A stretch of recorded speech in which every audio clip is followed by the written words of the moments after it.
ভীষ্ম পিতামহকে যুদ্ধে পরাজিত করা অসম্ভব, এই সত্য সবাই মেনে নিয়েছিল। কিন্তু শ্রীকৃষ্ণ জানতেন, ভীষ্মের একটাই দুর্বলতা আছে, নারী বা নারীজন্মের স্মৃতি। রাতের অন্ধকারে পাণ্ডব শিবিরে এক গোপন সভা বসল। সেখানে কৃষ্ণ বললেন, শিখণ্ডীকে সামনে রাখতে হবে। অর্জুন বিস্মিত হয়ে বললেন, শিখণ্ডী তো একজন সাধারণ যোদ্ধা। কৃষ্ণ শান্তভাবে বললেন, সে সাধারণ নয়, সে অম্বার পুনর্জন্ম। অম্বার গল্প সংক্ষেপে যদি বলি, অম্বা একসময় ভীষ্মের কারণেই নিজের জীবন নষ্ট করেছিলেন। ভীষ্ম তাকে বিবাহ করতে অস্বীকার করেন, নিজের ব্রহ্মচর্য প্রতিজ্ঞার জন্য।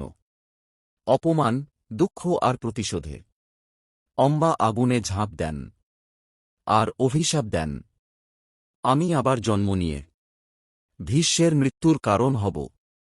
সেই অম্বাই জন্ম নেন শিখণ্ডী হয়ে।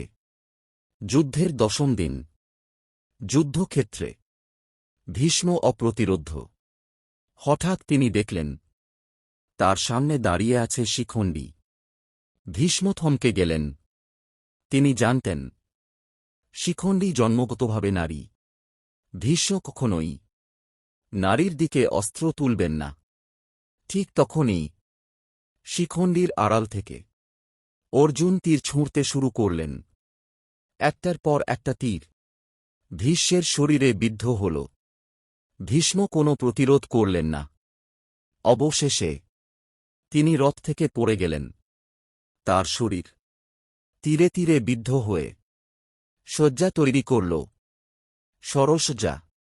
কিন্তু ভীষ্ম মরলেন না, কারণ তার কাছে ছিল ইচ্ছামৃত্যুর বরদান।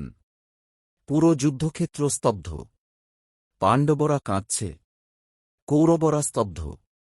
ভীষ্ম আকাশের দিকে তাকিয়ে শান্তভাবে বললেন, সময় এলে আমি নিজেই মৃত্যুকে ডাকব। এভাবেই কুরুক্ষেত্রের প্রথম মহাবীর রণক্ষেত্র থেকে বিদায় নিলেন।